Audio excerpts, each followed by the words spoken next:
Okay, good evening. We're going to talk you through the free response FRQ portion of the exam today.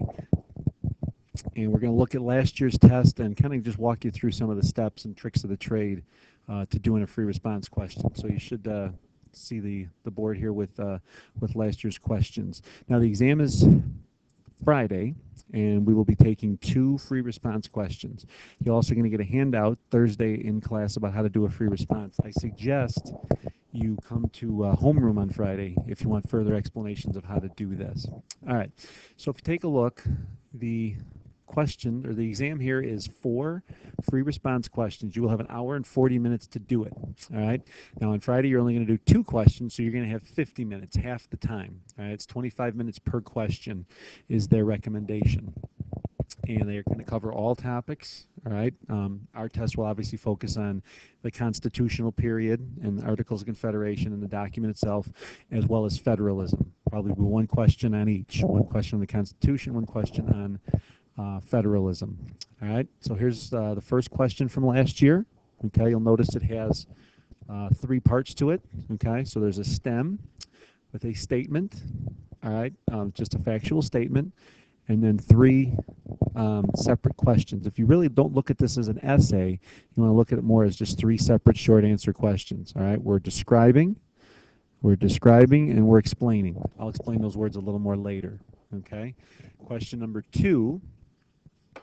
All right, from last year. This is what we're going to look at a little more in depth here in a second. Okay, is let's see where are we at here. Sorry, having a hard time advancing the screen. All right, so we're going to go down to question 2. All right. Now, one of the 4 questions is a stimulus-based free response question, is what they call it, or data-based. It's not a DBQ, all right, but it does require you to use the data in your answer. Okay. So again, you'll see the 3 parts to it. Okay. Part A, B, and C. All right. And then if you notice part B, it has 2 parts. Okay. You have to do both the Voting Rights Act and 24th Amendment.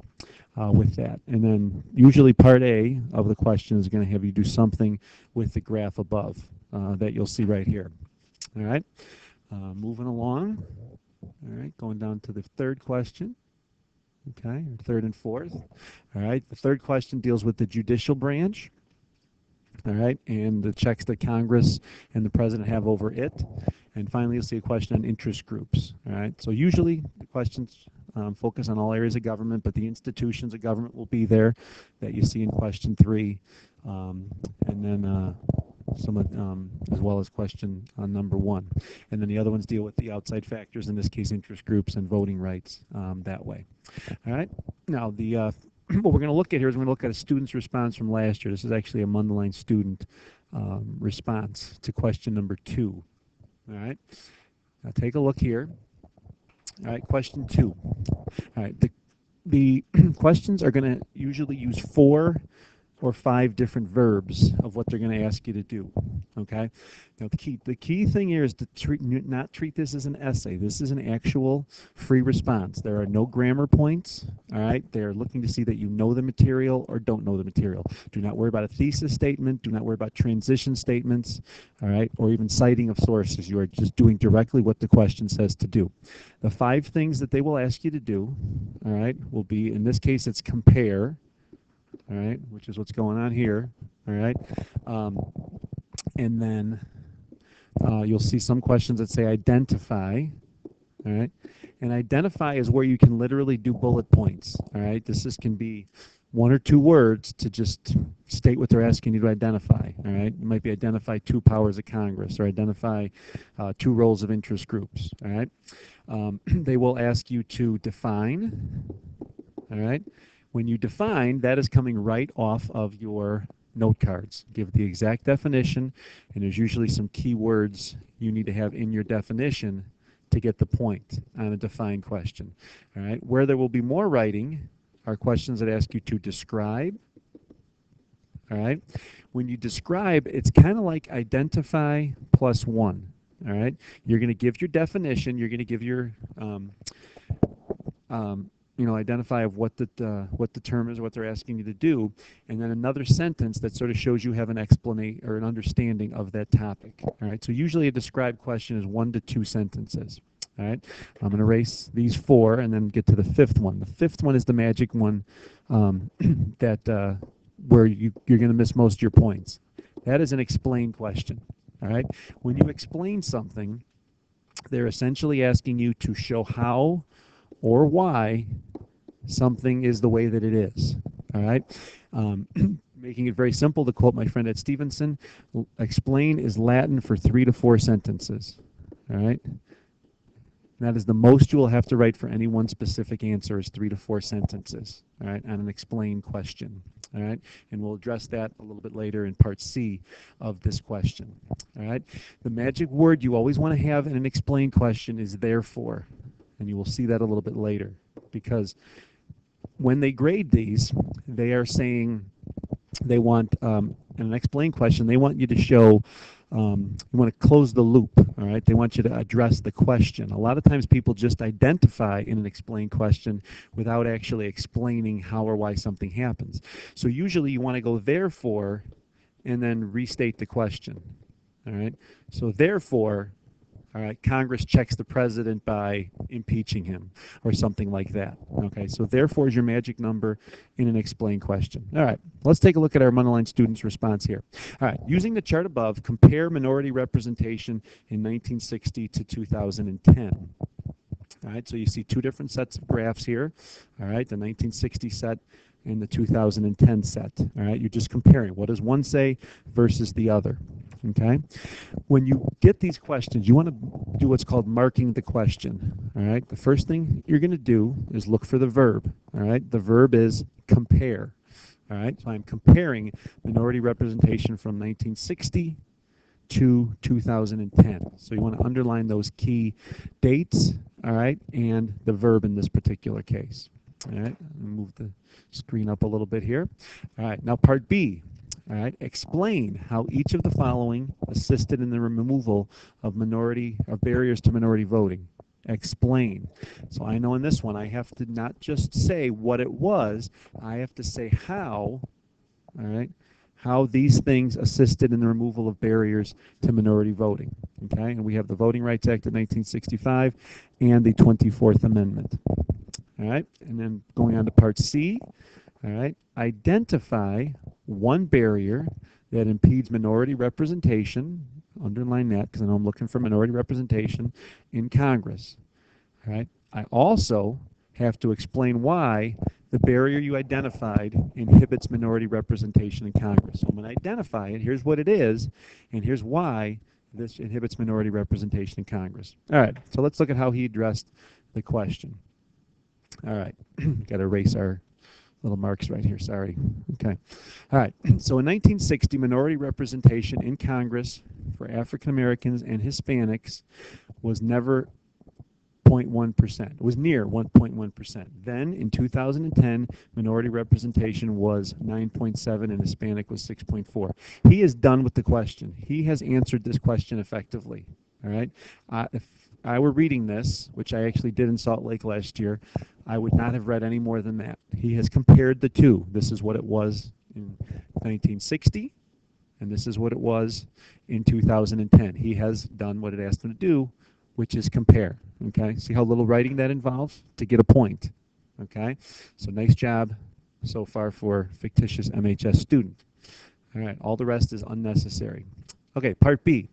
Now, when you set these questions up, it is really important you organize it properly. Notice how he put B and sort of signaled it out and separated it from A. You always want to do that. You want to put A, B, and C, so we're separating out our answers, so we're clearly identifying which is which. All right, and to make it easier on the reader, notice how he underlined what he's going to talk about.